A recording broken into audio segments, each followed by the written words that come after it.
नमस्कार, मैं हूं रामदेव महतो और आप देख रहे हैं जेटी न्यूज़ इंडिया। यहाँ पे विस्थापितों का जो दुख दर्द है वो काफ़ी ज़्यादा है। 1964 में जैसे बीएसएल प्लांट का इस्टेब्लिश हुआ, 1968 से कंस्ट्रक्शन का वर्क स्टार्ट किया गया, लेकिन विस्थापितों को अभी तक नियोजन नहीं मिल पाया है। आइए बात करते हैं कुछ विस्थापित अप्रेंटिसों से, जो उनका क्या दुख दर्द है, उनका क्या मांग है। सर, आप क्या मांग है? हम लोग का तो अभी तक सिर्फ एक ही मांग है, नियोजन जिस तरह हम लोग आए हैं, जिस तरह जो बोल के लाया गया हम लोग को अप्रेंटिसशिप में कि 2016 में जो नोटिफिकेशन निकला था, उस नोटिफिकेशन के आधार पे था कि आप लोग को 2 साल का अप्रेंटिसशिप ट्रेनिंग करवाने के बाद आप लोग को सीधा नियोजन पे बहाल किया जाएगा जी। और अभी जिस तरह से हम लोग देख रहे हैं कि बीएसएल का दोहरा नीति चल रहा है जी, जो बोल के हम लोग को नियोजन बोल के लाया गया पलट गई है जी, बात को वो अपना पलट रहे हैं अभी। इस कारण से अभी हम लोग का जो विस्थापित युवा में काफ़ी आक्रोश देखने को मिल रहा है, और आने वाले समय में हो सके तो ये चीज़ पूरे बोकारो में देखने को मिलेगा।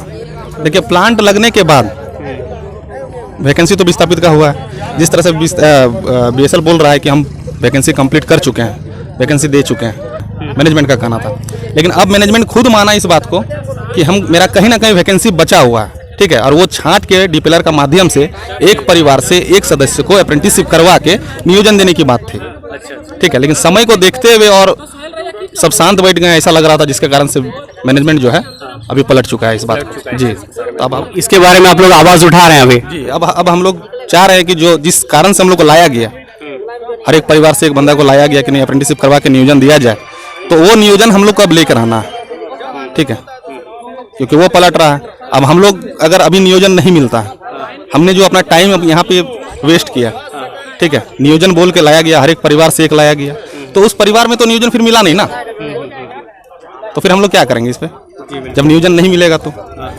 जैसे कि बोकारो स्टील प्लांट बहुत दिनों से विस्थापितों को अभी तक नौकरी नहीं दे पा रही है, इसमें क्या लग रहा है कि डीपीएलआर मतलब कहाँ तक इसका हाथ है? देखिए, डीपीएलआर का फिर यहाँ पे इसको मतलब डीपीएलआर के पास कुछ चूक हो रहा है अभी। पिछला क्या मुद्दा था, डीपीएलआर का माध्यम से ही वैकेंसी हो रहा था। अभी जो जांच, अभी जो हम लोग 1500 आए हैं, वो भी डीपीएलआर के ही माध्यम से हम लोग अभी तक पहुंचे हुए हैं। यहाँ पे हर एक परिवार का जांच भी हुआ, विस्थापित है, हर एक तरह से जांच किया गया, और जांच करने के बाद डीपीएलआर जो है अपना रिपोर्ट सौंपा था बीएसएल मैनेजमेंट को, उसी आधार पर फिर हम लोग का भी जाँच हुआ, मतलब ट्रेनिंग चल रहा है। और आगे डीपीएलआर को भी सपोर्ट करना चाहिए हम लोग को, कि नियोजन को लेके यहाँ पे हम लोग लिस्ट बना के दिए हुए थे, तो नियोजन पे डीपीएलआर को भी साथ खड़ा होकर। आप लोग का मेन मांग है नियोजन, मतलब नियोजन ही चाहिए आप लोग को, और इसके अलावा और कुछ मांग है क्या? नियोजन, देखिए, शुरू में नियोजन बोल के ही लाया गया था। अभी आप देख सकते हैं यहाँ बोकारो स्टील सिटी में बाहर से बहुत कोई आते हैं अपना भविष्य बनाने के लिए जी, ठीक है, अलग अलग स्टेट से, हर जगह से आ रहे हैं। लेकिन ये बोकारो स्टील सिटी को बनाया कौन? आज तक कोई नहीं देखा इसके पीछे कि बोकारो स्टील सिटी को बनाया कौन। बाहर से भविष्य बनाने के लिए तो आ रहे हैं लोग, लेकिन यहाँ का विस्थापितों का भविष्य तो खत्म किया जा रहा है ना। ये तो पूरा मतलब क्रेडिट जाता है ये सेल मैनेजमेंट को। यहाँ का विस्थापितों का जो भी शोषण हो रहा है, जो भी आप देख रहे हैं कि विकास नहीं हो पा रहा है, इसके पीछे टोटल कारण है बीएसएल मैनेजमेंट का, तो इसका भुगतान बीएसएल मैनेजमेंट को करना पड़ेगा। बोकारो बीएसएल पे आपका ठेका मजदूर के द्वारा काम किया जा रहा है, ठीक है, ऐसे में नियोजन कर पाना कितना कठिन है बोकारो मैनेजमेंट को?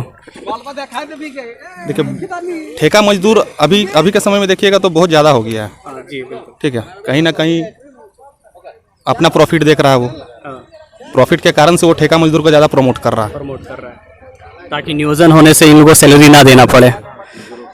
तो सर, मेरा एक क्वेश्चन है कि जैसे कि अप्रेंटिस का जो अभी बहाली चल रहा है, इसमें से कितना लोगों को नौकरी देना बोकारो मैनेजमेंट की तरफ से, मतलब कि आपको लगता है कि ये दे पाएगा? चाहेगा तो पूरे को दे सकता है, और देना ही चाहिए 1500 को पूरा, और देना ही पड़ेगा। और ना मतलब सेल मैनेजमेंट अगर चाहती है कि विस्थापित को ऐसे ही मार दे तो गोली मार दे हम लोग को, और अन्यथा हम लोग को नियोजन दे। आप लोग का ट्रेनिंग अभी मान के चलिए अभी 2 महीना और बचा हुआ है, और इसके बाद खत्म होने वाला है। इसके बाद आप लोग का क्या लक्ष्य है और क्या आप लोग की स्ट्रेटजी है?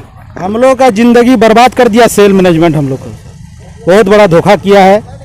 आज हम लोग को डायरेक्ट नियोजन देने की बात थी, उसे पलट कर कौशल विकास में जोड़कर हमारा जिंदगी को खराब कर दिया है लोग। इसके लिए हम लोग उग्र आंदोलन करेंगे, पूरा गेट जाम कर देंगे, यही कहकर अपना वक्तव्य समाप्त करते हैं। आपका जो ये कहना है कि जैसे कि अप्रेंटिस कर रहे हैं उनको एक क्वार्टर चाहिए, तो ये मतलब कहाँ तक ये सक्षम आपको दिखाई दे रहा है कि आप लोग ले पाएंगे? देखिए, हमारा जो ये अप्रेंटिस प्रोग्राम चल रहा है, ये हमारा सीधा लक्ष्य है कि हमें नियोजन चाहिए।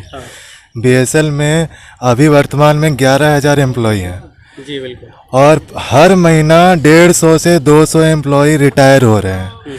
तो वो वैकेंसी जो रिक्त हो रहा है, कोई नई वैकेंसी आ नहीं रही है। तो हमारा सबसे पहले हक बनता है विस्थापित होने का, हमारा ज़मीन जाने की वजह से, कि हमें नौकरी दे। हम तो 1500 मांग कर रहे हैं, बहुत कम है। हमें तो 10,000 और 5,000 चाहिए, ये तो बहुत कम है। ये तो हमारी आपस में फूट डालकर हमें अलग अलग कर कर ये 1500 बनाया, नहीं तो हमें बहुत ज़्यादा की ज़रूरत है। 1500 बहुत कम दे रहा है, ये हमें चाहिए किसी भी कीमत पर। ये हमारा हक है, इसके लिए हमें कहीं भी जाना पड़े, कुछ भी करना पड़े, हम करने को तैयार हैं। तो मतलब आपका क्या क्या मांग है बोकारो मैनेजमेंट से? ये मांग नहीं है, हमारा अधिकार है।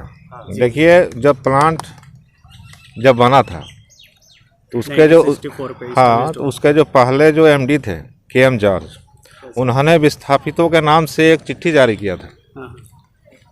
उसमें लिखा हुआ था कि ये प्लांट जो है बन रहा है, राष्ट्रहित में बन रहा है, अपना ज़मीन दान कीजिए।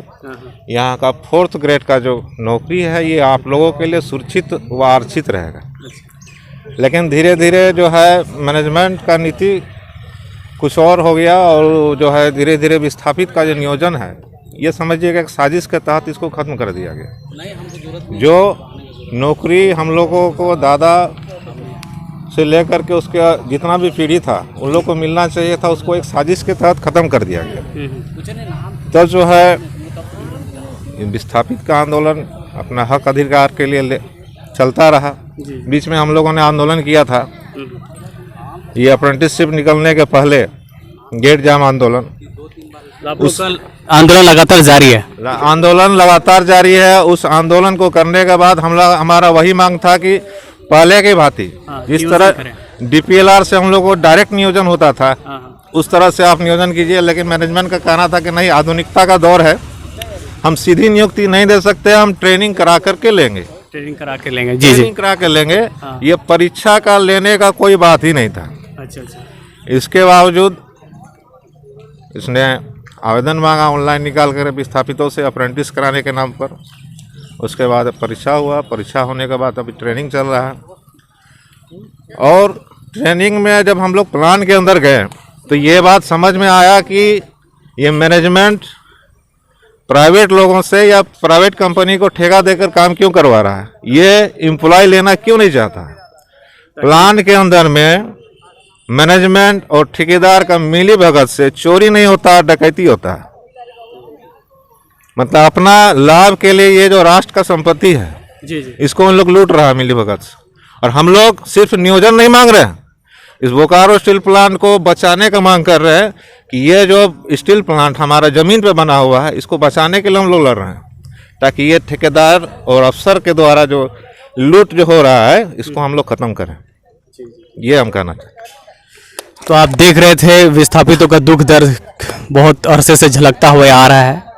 इन लोगों का पैर से ज़मीन चला गया, सर से छत चला गया। इन लोगों का दुख दर्द बहुत ज़्यादा है। कैमरा पर्सन अमित कुमार के साथ मैं रामदेव मातो, ZT न्यूज़ इंडिया।